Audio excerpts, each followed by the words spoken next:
Welcome to Trench Diaries. This is The Giant Dressed in Grey, Chapter 17. The events of the 14th, 15th, and 16th December. Darkness still prevailed when we mounted our horses and again hastened to Jackson's Hill, the summit of which we reached just in time to see the sun rising and unveiling, as it dispersed the hazy fogs of the damp, frosty winter's night, the long lines of the Federal Army, which once more stood in full line of battle about halfway between our own position and the river.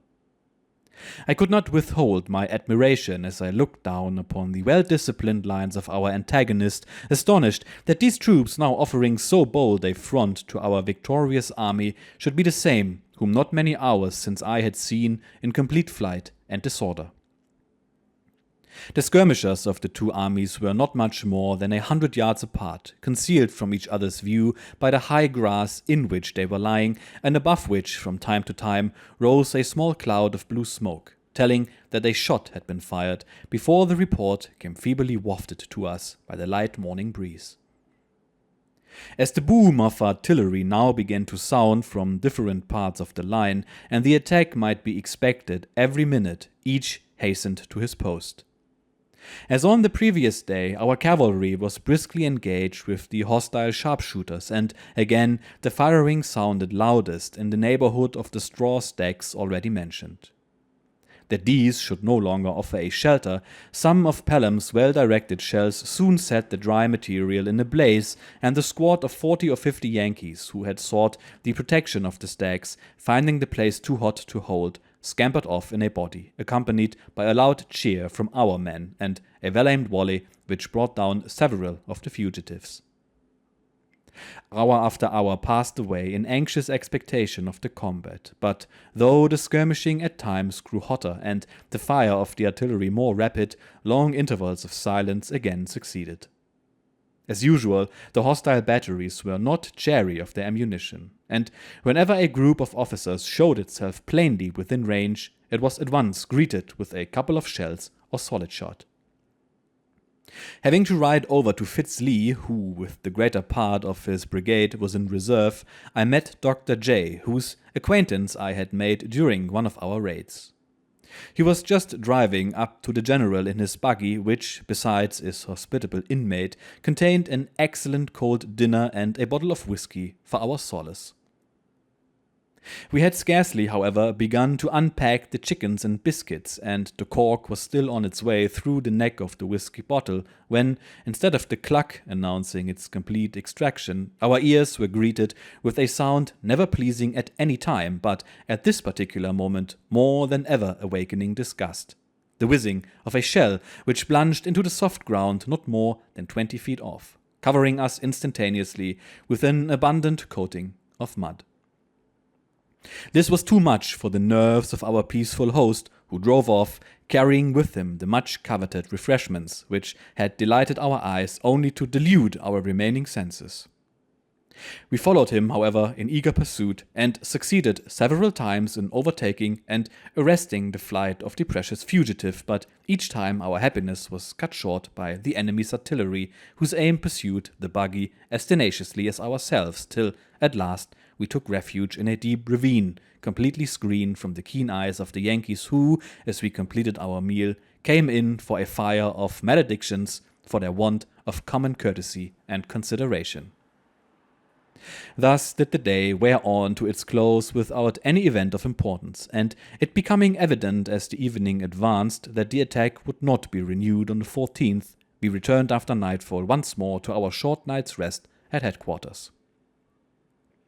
Things looked very little changed when, on the cold, clear morning of the 15th, we rode up to Jackson's Hill, and General Stuart deciding to remain until serious fighting should commence, we had an opportunity of having a good look at the devastations caused by the tremendous artillery fire of the 13th. The forest was literally torn to pieces. Trees more than a foot in diameter were snapped in two, large branches were shattered to splinters, and scarcely a small twig but showed marks of some kind of missile. In many places the ground was ploughed up by the cannonballs which, together with pieces of shell, canister and grape shot, lay strewn in every direction. Most of our dead had already been buried, but the carcasses of the animals were still lying about in large numbers. The batteries of Walker's artillery on Jackson's Hill having lost not less than 90 horses during the first 2 hours of the terrific bombardment. The morning passed slowly away, the anxious silence maintained being broken only by the firing from time to time of the heavy batteries, and many of our leaders, Stuart and Jackson foremost, began to give up any hope of a renewal of the attack. The latter general was still in favor of a night attack and proposed that our men should be stripped naked to the waist so that they might easily recognize each other in the darkness and confusion of the conflict. About 12 o'clock, 2 mounted officers, followed by a small squad of cavalry bearing a white flag, suddenly appeared riding towards us from the enemy's lines, and soon after General Jackson received a report that a flag of truce had arrived, with a request on the part of the Federal generals to be allowed to bury their dead and look after the wounded. To this, Stonewall did not think proper to accede, and as the application was not signed by the Federal commander-in-chief, an omission which, on several previous occasions, had opened the way to serious misunderstandings. Accordingly, the Federal officers retired to obtain the signature of Burnside and did not return until after a delay of nearly 2 hours, when the permission which humanity dictated being applied for in due form was readily granted. Being one of the officers appointed on our side to superintend the proceedings, I rode forthwith down to the plain and thus had the first opportunity of inspecting the battlefield in our immediate front. The burial parties of the Federals were ready and in excellent order, and as soon as the truce was accepted, different columns from 200 to 300 strong moved forward in double quick and went at once to work, taking up the wounded and burying the dead, assisted by a large number of our own men who had long been anxious to bring help to the wounded sufferers outside our entrenchments, but were deterred from yielding to their humane impulses by the bullets of the enemy's sharpshooters. All had been going on thus smoothly for half an hour when suddenly some of the batteries in the enemy's center opened a heavy fire. The excitement and consternation caused by this was immense. The cry of treason ran along our lines, our men hurried back to their arms, while the Federal officers exerted themselves to maintain unbroken the peaceful relations which threatened for some little time to end in a sanguinary conflict. Fortunately, however, the firing soon afterwards ceased, and full explanations being given proving that apparently treacherous act to have been a mistake, the work of humanity proceeded. The carnage had raged most fiercely immediately opposite Jackson's Hill, and many hundred dead and wounded lay there intermingled. We had considerable difficulty in discovering the body of the Federal General Jackson, and it was the last found in a small ravine. Beside him lay his adjutant, a very fine-looking young man who, riding a grey horse during the action, had attracted the attention of our men and frequently elicited their admiration by his conspicuous gallantry. His noble charger, only a few steps from him, was pierced by several bullets and had probably fallen at the same moment with his brave rider. The poor wounded were in a miserable state after their long exposure to cold and hunger, and many were dying simply from starvation and neglect. We held long and interesting conversations with the Yankee officers, and were not a little surprised at the freedom and severity of the criticisms they passed on their commander-in-chief, and the candid acknowledgment of the heavy losses and severe defeat they had sustained. These gentlemen asserted that General Burnside was perfectly incapable of commanding a large army, that his splendid troops had been sacrificed and slaughtered uselessly, and that the general himself had taken good care not to endanger his own life, having observed and directed the battle from Philip's House, a point of safety on the Stafford side of the river. There being but a comparatively small number of our dead, they were soon buried, but the Federals were occupied all day with their mournful task, and had not half finished when darkness put an end to their operations. The approaching night brought with it a heavy storm and rain, and we were wet to the skin and shivering with cold when at a late hour we returned to headquarters. Stuart was in a very bad humor and entertained no hope of a renewal of the fight the following day. "These Yankees," he said, "have always some underhand trick when they send a flag of truce, and I fear they will be off before daylight." This suspicion proved to be only too true. The next morning, when on our way to Hamilton's Crossing, we met a courier riding full gallop who reported that the whole of the Federal Army had disappeared from our side of the river. The heavy rains and storm which raged all night favored their enterprise. General Burnside had managed to remove his whole army over the 3 pontoon bridges to the Stafford side, and his retreat was effected with such consummate skill that our pickets had not the slightest knowledge of the movement until daybreak showed them that the whole of the large Yankee army, with all the artillery and wagon trains, had disappeared from their front. On our arrival at the battlefield, we found our men scattered over the plain, busy burying the dead, large numbers of which were still lying about. Reaching a place where about 300 corpses had been collected to be lodged in one common grave, some of our men showed a number of small torpedoes, which they informed us had been set in large numbers by the enemy all over the field. Fortunately, the charge of powder with which these infernal machines were prepared had been so damped by the heavy rain that they did not explode, and by this failure a large number of our men were saved from destruction. Soon afterwards, we were much amused by lighting upon the entire band of the Yankee infantry regiment, who, having encamped at some distance from their troops, had been quite forsaken and were still fast asleep when they were taken prisoner to the last man by our Mississippians. They seemed but little troubled at their fate, and cheerfully struck up the tunes of Dixie, to the great delight of our men, who meanwhile set about preparing for them whatever comforts our rough hospitality could afford. After about an hour's ride, we reached Lee's Hill, where we found Captain Phillips again, whom I invited to join me in a little tour to Mary's Heights, and the field in front of them, the horrors of which had been depicted in the most vivid colors by all who had visited the dreadful spot. As the Federal batteries on the opposite side of the river were firing on every horseman who showed himself, I took Pelham's mulatto servant, Newton, who happened to be there, along with us, and, leaving our horses out of sight of his charge, we descended on foot to the plain. Here we met General Ransom, who had commanded one of the brigades on Mary's Heights, which had sustained the principal shock of the assault, and the general's polite offer to show us the battlefield and give us a description of the fight we gratefully accepted. The sight was indeed a fearful one, and the dead bodies lay thicker than I had ever seen before on any field of battle. This was chiefly the case in front of the stone wall which skirts the sunken road at the foot of Mary's Heights.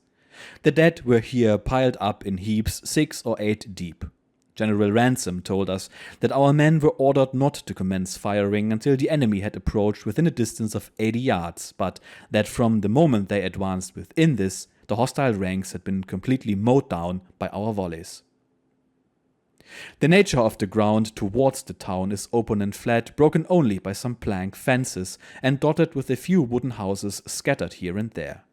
All these objects, and even the very ground, were so thickly riddled with bullets that scarcely a square inch was without its dint, and it became incomprehensible to me how even that small few of the most dashing assailants, who had run up within 15 paces of our lines, could have survived this terrific fire long enough to do so.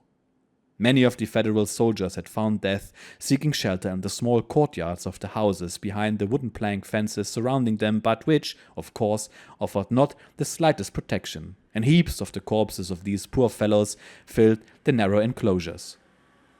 On a space of ground not over 2 acres, we counted 680 dead bodies, and more than 1,200 altogether were found on the small plain between the Heights and Fredericksburg, those nearest the town having mostly been killed by our artillery, which had played with dreadful effect upon the enemy's dense columns. More than 1/2 of these dead had belonged to Meagher's brave Irish brigade, which was nearly annihilated during the several attacks. A number of the houses which we entered presented a horrid spectacle. Dead and wounded intermingled in thick masses. The latter, in a deplorable state from want of food and care, were cursing their own cause, friends, and commander-in-chief for the sufferings they endured. As we walked slowly along, Captain Phillips suddenly pressed my arm and, pointing to the body of a soldier whose head was so frightfully wounded that part of the brain was protruding, broke out with, "Great God! That man is still living!" And so he was. Hearing our steps, the unfortunate sufferer opened his glassy eyes and looked at us with so pitiable an expression that I could not for long after recall it without shuddering. A surgeon being close at hand was at once called to the spot to render what assistance was yet possible, but he pronounced the man in a dying condition, and observed that it was totally opposed to all medical experience and could only be considered in the light of a miracle that a human being with such a wound should have lived through nearly 60 hours of exposure and starvation. In the meantime, our little company had attracted the notice of the enemy on the other side of the river, and several shells had already bowled over our heads, when soon the firing grew so heavy and the missiles struck and exploded in such increasing proximity to us that we decided on getting out of range. So, shaking hands with General Ransom and thanking him much for his kindness, we returned to the place where we had left our horses, but Mulatto and chargers had disappeared together. And after a lengthened search, we had nearly made up our minds that we must return on foot, when the fugitives were found at a considerable distance and hidden in a clump of bushes. The worthy Newton, still trembling and completely demoralized with the fright inspired by some of the shells which, fired too high, had exploded in his neighborhood and induced his rapid retreat. On our return to Lee's Hill, we found a great number of the generals assembled around our commander-in-chief, all extremely chagrined that the Federals should have succeeded in so cleverly making their escape. The tranquility in which the day passed off was interrupted only by the firing from the enemy's batteries, which, by the way, very nearly proved fatal to our friend Vice Tally. In the town of Fredericksburg, a great many Yankees had been found straggling and lurking in the houses, either with a view to desertion or too overpowered by the liquor they had stolen to leave with their army, and a body of those captives marching along the turnpike road, escorted by a detachment of our soldiers, attracted the curiosity of Mr. Vice Tally, who immediately rode down to meet them. Having reached the column, he had just entered into conversation with a corporal from a South Carolina regiment who commanded the detachment, when the hostile batteries, mistaking their own men for enemies, opened fire, and one of their very first shells, passing quite close to our friend, tore the head off the poor fellow with whom he was talking completely off his shoulders, scattering pieces of skull and brains in every direction. Horror-stricken at this sad incident, and having no call of duty to remain, the artist at once put spurs into his charger's flanks and galloped off as fast as the noble steed could carry him. But the hostile gunners seemed to take particular pleasure in aiming at the flying horseman, and ever closer and closer flew the unpleasant missiles about his ears, while we, who from Lee's Hill were spectators of the unenviable position in which our guest was placed, were for some time seriously alarmed that we should never again hear his merry laugh and joyous songs, but at last he reached us in safety, though much exhausted, and was received with loud cheering in our midst. During the afternoon, General Burnside renewed his request for the burial of the dead, which was at once granted, and the Federal troops destined to this duty, having crossed the Rappahannock in pontoons, went to work without delay.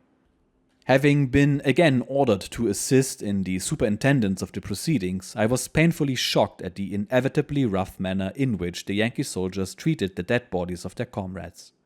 Not far from Mary's Heights existed a hole of considerable dimensions which had once been an ice house, and in order to spare time and labor, this had been selected by the Federal officers to serve as a large common grave, not less than 800 of their men being buried in it. The bodies of these poor fellows, stripped nearly naked, were gathered in huge mounds around the pit and tumbled neck and heels into it, the dull thud of corpse falling on corpse coming up from the depths of the hole until the solid mass of human flesh reached near the surface, when a covering of logs, chalk, and mud closed the mouth of this vast and awful tomb. On my return to Lee's Hill, I saw President Davis and Governor Letcher with our commander. They had come from Richmond to congratulate him and the troops under him on their success, and had been greeted all along their lines with the utmost enthusiasm. It was late at night when we returned to headquarters, where I stretched my weary limbs along my blankets, intensely soothed with the balmy reflection that I was about to enjoy a long spell of rest for my body, and relief for my mind from the racking anxiety and emotion with which the too familiar but never familiarized sight of death and destruction had so long and deeply affected it.